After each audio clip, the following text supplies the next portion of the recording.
Hello friends, मैं मोनिका, आपकी gardener दोस्त। आज आपसे मेरे कई व्यूअर्स ने मुझे कहा कि आप अपने how to care lawn grass उस पर बनाइए। हालांकि मैंने अपने इस बैकयार्ड में थोड़े से पोर्शन में ग्रास लगाया हुआ है, और लेकिन मैंने कहा इस पे आपको वीडियो बना देती हूँ।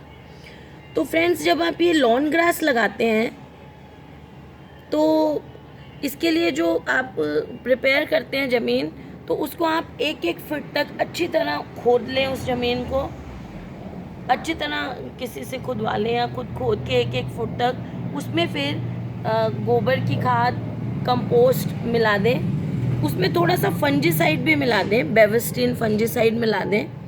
और इसमें आप अंदाज़न जैसे 3 स्क्वायर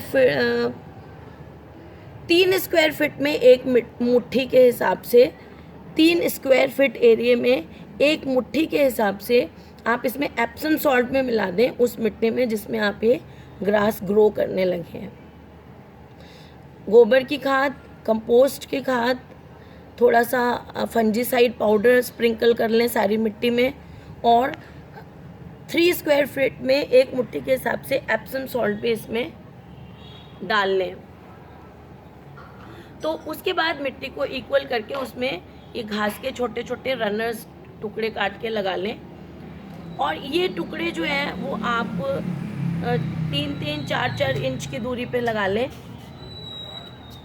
अगर आपको बहुत जल्दी ग्रो करना है, थोड़ा देर से ग्रो भी चलेगा, तो उसको आप 6-6 इंच की दूरी पे भी लगा सकते हैं। और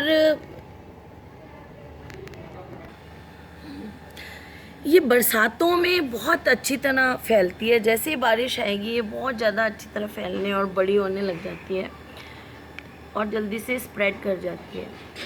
फ्रेंड्स, इस लॉन ग्रास को आप पानी जब भी दें तब इसको अर्ली मॉर्निंग में पानी दें तो सबसे अच्छा रहता है। उससे क्या होता है, इसकी पत्तियां बर्न नहीं होती हैं। और अगर आप रात को देते हैं, शाम को भी, तो शाम को दे दीजिए। रात को पानी देंगे तो इसके अंदर मॉइस्चर रहने से फंगल इन्फेक्शन, फंगस होने लग जाता है इसमें। और फंगस होने से क्या होता है, बीच बीच में इसके वाइट पैचेस आने लग जाते हैं। इसके ऊपर जो ग्रास की पत्तियों की टिप होती है वो ब्राउन होने लग जाती है। तो ज़्यादा मॉइस्चर से इसमें फंगस भी होने लग जाता है। अब आपका लॉन किस साइड है उसके अकॉर्डिंग भी पानी कितना देना है डिपेंड करता है। जैसे मेरा तो ये लॉन जो है वो साउथ में है, तो यहाँ पे सारा दिन धूप रहती है, तो इसलिए मुझे इसको पानी रोज़ देना पड़ता है। नॉर्थ में जिनके हैं उनके रोज़ पानी देने की ज़रूरत नहीं है। और दूसरी एक चीज़ और होती है कि इसके ये जहाँ जहाँ, जैसे आपका साउथ में लॉन है और उसके कॉर्नर में पेड़ लगा हुआ है बड़ा सा, तो जो शेडी एरिया है पेड़ वाला, उसमें आप अकॉर्डिंगली वैसे ही पानी देंगे। उसमें जितना धूप वाले एरिया में पानी दे रहे हैं उतना नहीं देंगे। तो वाटरिंग डिपेंड करता है कि आपके कौन से पोर्शन में ये घास लगी हुई है, उसके अकॉर्डिंग थे। फर्टिलाइज़र की अगर हम बात करते हैं फ्रेंड्स, तो इसमें आप नाइट्रोजन और पोटेशियम रिच फर्टिलाइज़र दें तो अच्छा रहता है, क्योंकि ये इसमें लीफी पोर्शन ज़्यादा होता है, इसमें फॉस्फोरस ज़्यादा देने की ज़रूरत नहीं होती है।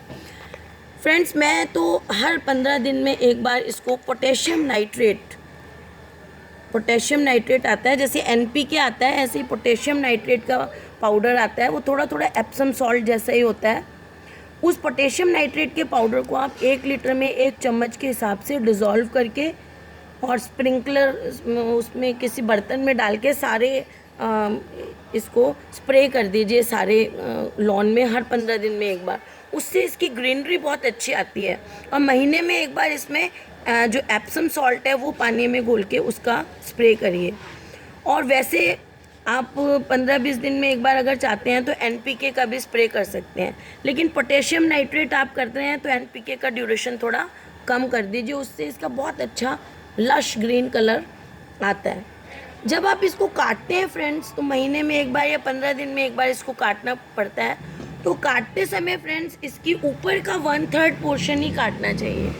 ज़्यादा नीचे से आप इसको काटेंगे तो ये ब्राउन आती है और इसका पफ गद्दा नहीं आता है। इसलिए जब भी आप इसको कटवाएं या अपने घर में, मेरे पास तो खुद कटर है, मैं खुद काट लेती हूँ, तो उसमें आप ऐसा एडजस्टमेंट करिए कि ऊपर का 1/3 पोर्शन ही इसका कटे। अभी इस टाइम मैंने इसको ज़्यादा काटा हुआ नहीं है। क्यों नहीं है? क्योंकि गर्मी के मौसम में जो ये बढ़ जाता है, ये भी इसको गर्मी से प्रोटेक्ट करता है। हालांकि ये बढ़ने से क्या होगा कि जब मैं इसको बाद में काटूंगी तो नीचे से ये ब्राउन निकलेगा, लेकिन कोई फ़र्क नहीं पड़ता, इसकी लाइफ बच जाएगी, ये ख़राब नहीं होगा। लेकिन जिन्होंने नए लॉन लगाए हैं, जिनको अभी स्प्रेड होने की ज़रूरत है, फैलना है, उनको इस मौसम में भी ज़्यादा काटना पड़ेगा, क्योंकि काटेंगे नहीं तो वो फैलेगा नहीं। ये जो है मेरा, ये तो फैल चुका हुआ है, इसलिए इसको अब थोड़ा बहुत आप गर्मी में लेट भी काट सकते हैं, लेकिन जब भी काटें ऊपर का 1/3 ही कटना चाहिए, बहुत ज़्यादा नीचे तक ये कटना नहीं चाहिए। और एक और चीज़ फ्रेंड्स, जब आप इसको काटते हैं तो इसकी जो ऊपर की कटिंग्स कटती हैं, उनको आप लॉन में ही छोड़ दीजिए, छोटी छोटी कटिंग्स। ज़्यादा लंबे वाले आप छोड़ेंगे तो वो गीले होके वो फंगस करेंगे इसमें। छोटी छोटी ऊपर की, जैसे मैं कह रही हूँ 1/3 ऊपर की कटिंग्स काटनी है, शेविंग्स, तो वो इसके ऊपर आप डली छोड़ दीजिए। तो एक तो वो मल्चिंग का काम करेगी इसके लिए, और दूसरा वो बहुत जल्दी ड्राई हो जाती है, छोटे छोटे ऊपर के घास कटे हुए, और वो इसको न्यूट्रिशन, नाइट्रोजन रिच होती है, वो इसको नाइट्रोजन भी बहुत ज़्यादा देगी। तो जब भी आप कटिंग करें, लेकिन इसमें बड़ी कटिंग्स, या जैसे आपके लॉन के किनारे कोई पत्ते वगैरह पौधे लगे हुए हैं, बड़े बुशेस लगी हैं, ट्री लगी हैं, तो उनके जो फ्रेंड्स पत्ते वगैरह गिरते हैं, उनको आप एकदम से उठा लीजिए। उनको इस पे पड़ा रहने देंगे तो वो फंगस कर देंगे। घास में फंगल इन्फेक्शन बहुत जल्दी होता है, इसीलिए आप देखेंगे ज़्यादातर घास में या तो आपको सूखे सूखे पैचेस दिखते हैं, या फिर बीच बीच में ऐसी जगह दिखती है जहाँ पे घास उड़ गई है। अगर आपको सूखे पैचेस और घास उड़ी हुई दिखती है तो वो फंगल इन्फेक्शन है, तो वहाँ पर आप फंजीसाइड का छिड़काव करिए। अगर जगह जगह है या घास के ऊपर के ये जो टिप्स होते हैं फ्रेंड्स, ये जो ये टिप हैं, ये ब्राउन होनी शुरू हो जाए अगर आपकी घास की, तो आप उसमें मैंकोजेब वाला कोई भी जो फंजीसाइड है वो ले लीजिए, या क्लोरोथेलोनिल वाला, जो क्लोरोथेलोनिल सॉल्ट वाला जो फंजीसाइड है, मैं इसका नाम आपको स्क्रीन पे दे दूँगी। तो वो फंजीसाइड पानी में घोल के, जितनी उसकी क्वांटिटी दे रखी है, 2 ग्राम 1 लीटर में ठीक रहता है करीब करीब, वो इनको दे दीजिए तो फंगस इन्फेक्शन ठीक होगा। और वो जो ब्राउन फंगल वाले पैचेस होते हैं, वहाँ से आप उसको हटा दीजिए, उतनी घास को अच्छी तरह हटा के उसमें फंजीसाइड डाल के उसमें घास के सीड्स या छोटे छोटे वो पौधे दोबारा से लगा दीजिए, तो वो वहाँ दोबारा से ग्रो कर जाएगा। घास में फ्रेंड्स वीड्स की प्रॉब्लम बहुत ज़्यादा होती है। अगर इसमें बहुत ज़्यादा खरपतवार होने लग जाए, वीड्स होने लग जाए, तो इसका मतलब है कि इसकी जो एसिडिटी बढ़ गई है सॉइल की। तो उसके लिए आप ऐसा करिए कि इसमें चूने का पानी डालिए।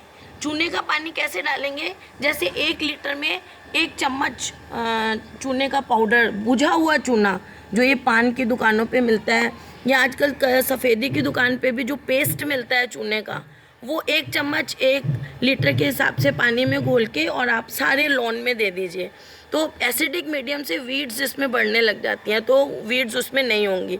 लेकिन फिर भी उसके बाद भी वीड्स जो हो गई हैं, उनको कंट्रोल करने के लिए आप उन पे या तो सिरके का पानी डालिए, और या उन पे सोप वाटर डालिए। सोप वाटर में थोड़ा सा ऑयल मिला के, ऑयल और जैसे 1 लीटर में 1 चम्मच सोप, आधा चम्मच सोप वाटर और 1 या आधा चम्मच ऑयल डाल लीजिए। वो मिला के अच्छी तरह शेक करके स्प्रे करिए, तो वो चींटियों के लिए भी बहुत अच्छा होता है। चींटियों के जो सांस लेने वाले स्पाइरिकल्स हैं, वो इससे बंद हो जाते हैं, वो मर जाती हैं, भाग जाती हैं, अगर आप ये ऑयल और सोप वाटर इसमें डालते हैं।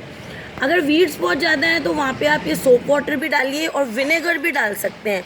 जहाँ जहाँ वीड है उसके ऊपर आप विनेगर डाल दीजिए। और अगर आपकी ये जो वीड्स हैं उससे भी कंट्रोल नहीं हो रही हैं, सोप वाटर से भी और विनेगर से भी, तो उसमें ग्लाइफोसेल नाम की एक दवाई आती है। ग्लाइफोसेल दवाई लेके वो जहाँ जहाँ वीड हुई हुई हैं उसके ऊपर डाल देंगे, तो वो वीड्स जो हैं वो इसमें मर जाती हैं। और चींटियाँ भी बहुत होती हैं, उसके लिए मैंने बता दिया। विनेगर का सॉल्यूशन डालते हैं, उससे भी चींटियाँ चली जाती हैं। तो इसको सुबह के टाइम पानी दे तो अच्छा रहता है। एप्सम सॉल्ट दें, सब मैंने आपको बता दिया फ्रेंड्स। अगर आपको मेरा ये वीडियो अच्छा लगता है तो इसे लाइक करिएगा और मेरे चैनल को सब्सक्राइब करिएगा।